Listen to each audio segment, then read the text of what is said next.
It's J. Lucero. It's June 5. It's a Thursday. Nandito na naman tayo, maglalakad tayo ng konti bago tayo umuwi. Dito kami sa ilalim ng bridge. Ito na si Abu. Iwan ko muna siya. Maglalakad lang ako.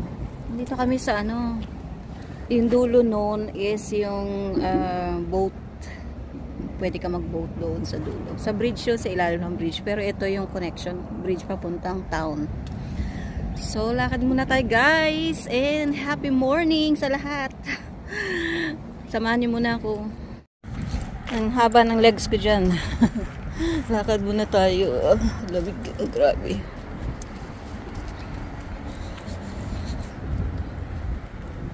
Tayo sana sa pathway sa taas.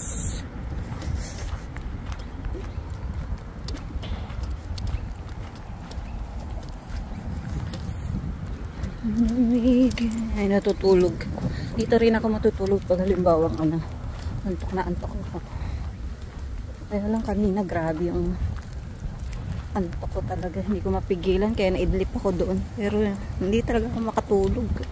Kasi nga maya ako may naririnig na pumaparada.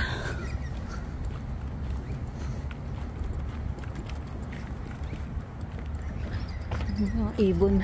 Wala akong dalang biskwit. Ibon.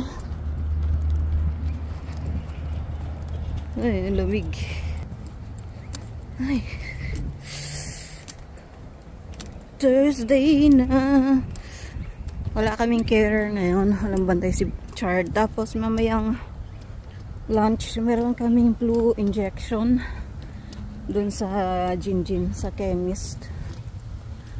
Kasi malamig na. So, uso na naman ang ubot sipon. Kaya, yan. Mabuti na yung magpa-inject para agapan. Lalo ngayon, lamig na. Grabe. 11 degrees guys. So cold. Pero ako, naka-short. May pasa pa nga yung binti ko. Lamig. Only yung sinuot ko ngayon, naka-short ako. Sobrang lamig.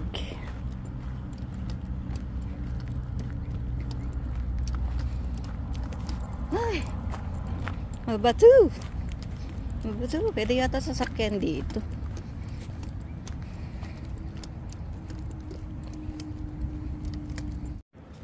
Oh my gosh, ang cold. Grabe yung kamay ko namamanhid na guys. Ayun, lamig.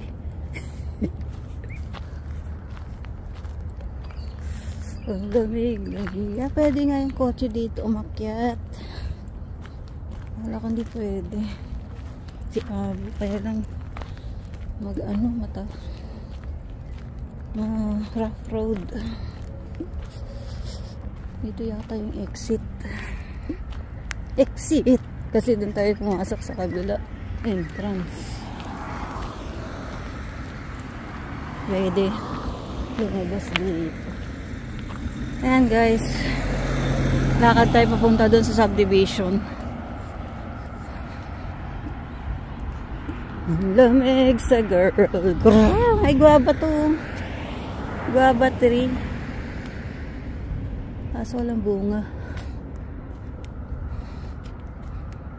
Walang bunga. Okay. Ang lamig.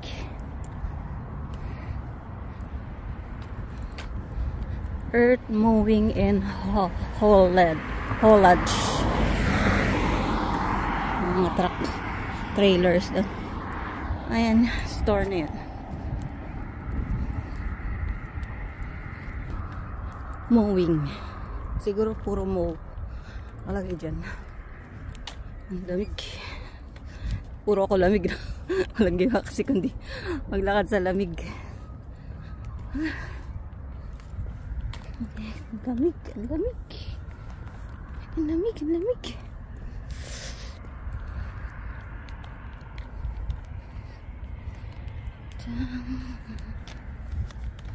Ano? Paligid. Tingnan natin kung saan tayo makakarating. Pero manid na yung binti ko sa lamig. Yung binti ko, yung kamay ko. Grabe na itich.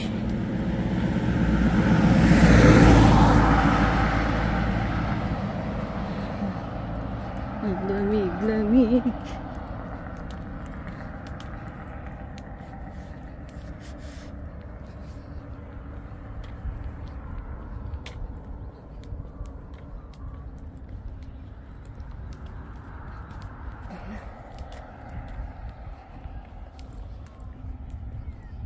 Wala kayo ba makikita dito kundi mga bahay ay subdivision.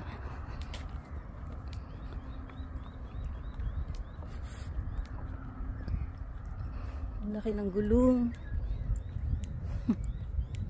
Ang laki higante. Lamig. Kabike. Ay nagbabike.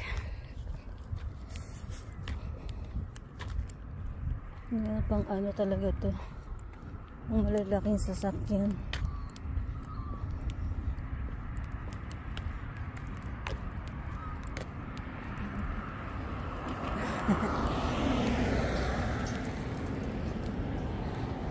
Nag-smile siya. Nag-smile yung bata.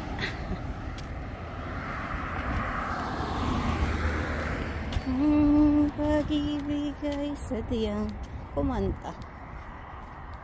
Masarap yung pictorial dito. Pictorial na ako. Ulit. May magpies. Mga magpies. Hello! Hello, magpies!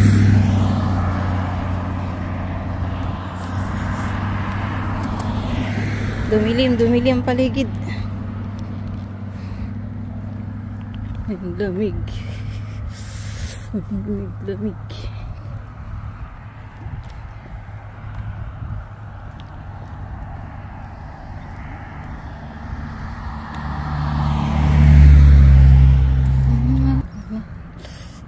Ang ganda ng mga bahay dito.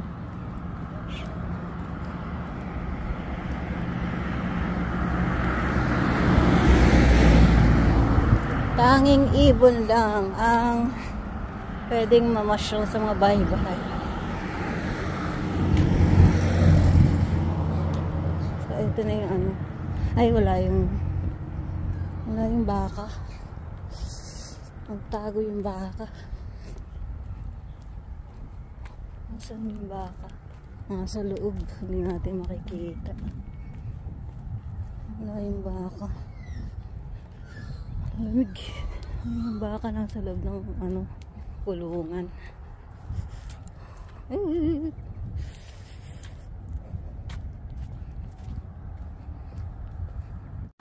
Guys, ayun yung mga baka nasa dulo. Ayun. Natingin sila sa akin. Nakatingin sila sa akin. Kinakawayan ko sila.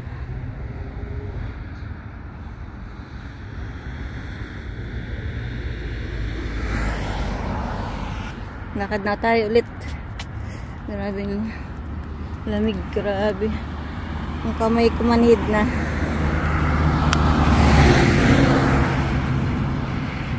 Manhid na yung kamay ni J-Lo. Lamig. Ang lamig. Mabalik na tayo kasi ano,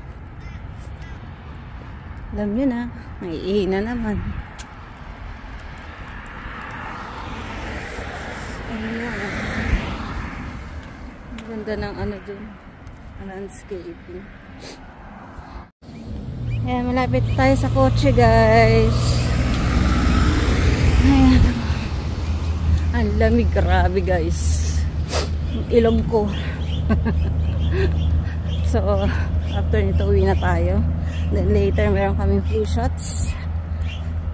Sana makapag-grocery na kami mamaya. Kasi kahapon na ako nakapag-grocery dahil nahabol ko yung tatawag na coordinator para makausap ako regarding dun sa nire-request naming bed and upuan ni Chard. Pero nakausap ko naman siya kagabi. Pag-uwi namin. Tumawag siya 5:30, dumating sa bahay 10 minutes before 5. Kaya sabi ko kay Bunso, ngayon na lang, mamaya pag out niya kami mag-grocery. Pero baka abuti na naman siya ng mag-OT na naman siya. Kasi dapat papasok sila ng Sabado, pero sana matapos nila ng Thursday and Friday para hindi na sila pumasok ng Saturday. Nahirap kasi pag may pasok pa siya ng Saturday, hindi na siya makakapahinga, kulang na yung pahinga niya. Kaya hindi ko na rin siya sinasama pag may craft day kasi mas maganda magpahinga na lang siya. Ayan, lapit na. Grabe yung lubot na yung kamay ko sa sobrang lamig. Makikita nyo ba? Grabe yung kulubot. Lamig talaga. Ay, dog. Dog, nasa kabila. Stop! Sa kabila yan. Dog. Si Abu. Sa ilalim ng tulay. Ayan si Abu. Ayan si Abu. Kailangan ko magpahangin ng gulong. Malambot na yung gulong niya.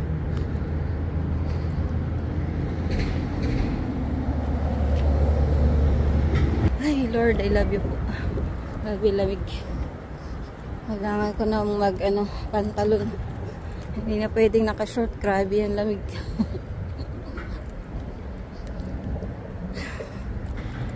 Naka 30 minutes din akong lakad.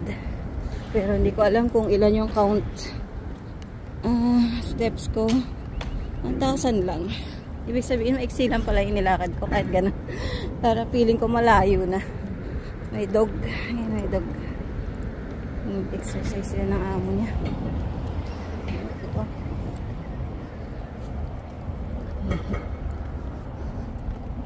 Ang bilis ng takbo ng dog. Ang bilis ng takbo ng dog.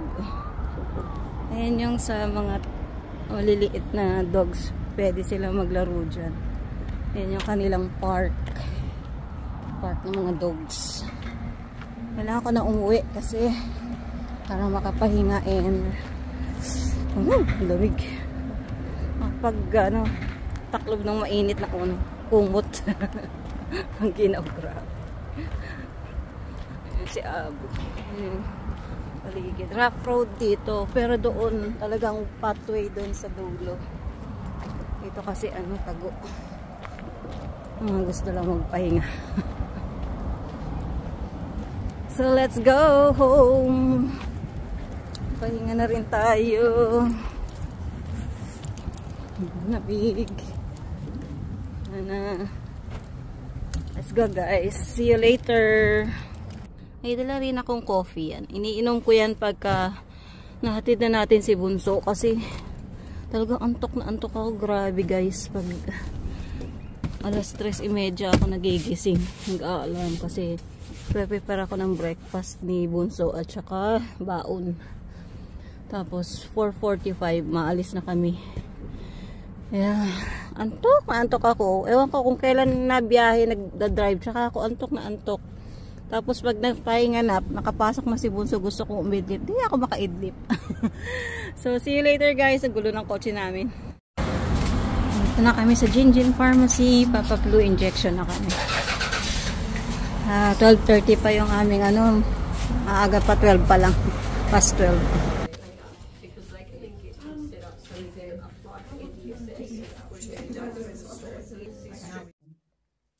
Hi guys! Natapos na kami makapag-flu shots ni Polar Bear. So, pagkatapos namin dun sa chemist, sinatid ko na siya sa bahay para niya makapagpahinga na din siya kasi hindi yun natutulog sa gabi hanggang madaling araw. Dahil yung restless legs niya talagang maatake na naman. So, yun. Medyo ngalay-ngalay tayo ngayon hanggang kinabukasan. Sigurado to. And, susunduin natin si Bunso pero maaga pa. Sabi niya, mga 4 o'clock daw siya lalabas. Umalis ako ng bahay pag mga 1 o'clock na rin. So, nandito ako sa One at a Time Bridge. Ayan. Pakita ko sa inyo. Ayan, dito tayo sa One at a Time Bridge. Pahinga lang ako saglit. Medyo nasa likod natin yung araw kaya hindi ganun kainit. Although malamig naman, 22 degrees. Ayan. Lalabas tayo para makita ko yung view. Ayan yung one at a time bridge. Dito yung view niya. Ayan siya guys. So, dun tayo nang gagaling. Doon tayo gagaling. Tapos nadaan tayo dyan. Punta tayo dun. Sundan yung kotse. Titingnan ko kung ano meron sa baba. Ay, may bote. Nakapagpulot tayo ng bote. Doon kami nagpunta noon. Yun yung ano na yun. Yung island na yun doon. Pwede ka doon maligo. Pero dito, I don't know kung pwede kang maligo. No fishing. No fishing. Yung mga tao nagpupunta dito, bumababa. Makakaakyat pa kaya ako? Hanggat hindi kita lubusang maintindihan. May bote. Aray, pinatid ako.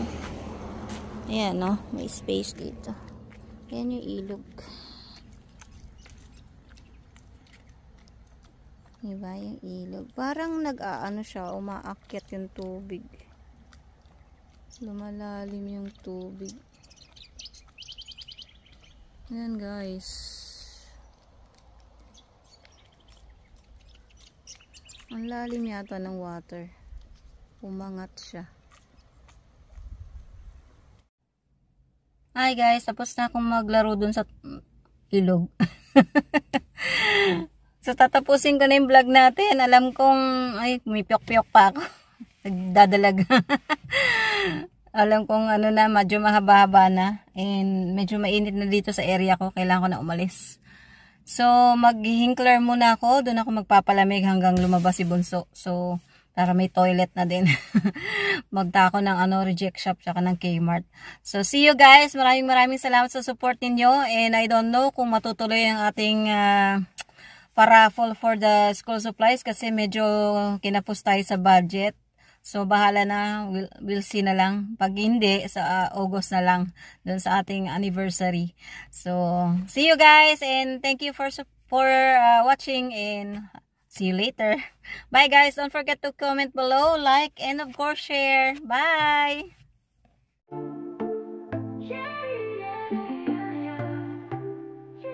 Sa gitna ng pandemya, YouTube ang naging daan. Nakilala ko si Mami J-Lo, totoo't walang kulang. Si strikta, di basta-basta nagpalusot. Pero partahan ng usapan, di kailanman umiiwas sa sagot. Bawat salita, may bigat at katotohanan. Pagkang magsalita, pero laging may laman. Hindi takot sabihin ang nasa isip niya. Pero sa likod ng lahat, sila ang puso niya. Si Mami J-Lo, matapang at totoo. Sa bawat hapang, lagi siyang sigurado. Ang kaman, pero may pusong handang tumulong. Kahit sa malayo, damang-damang mo ang kanyang pagmamahal at tulong. Sa bawat live, sa bawat comment section, naririnig ko siya parang laging may leksyon. Minsan matindi, minsan diretso lang ang tira. Pero alam mo sa dulo, andyan siya para sumuport. At di ka niya iiwan sa ere. Kahit strikta, may lambing na kasama. Tulong ang inuuna sa abot ng kanyang magagawa. Kahit gaano kabigat ang laban sa buhay, nandyan si Mami J-Lo, handang magbigay gabay. Si Mami J-Lo, matapang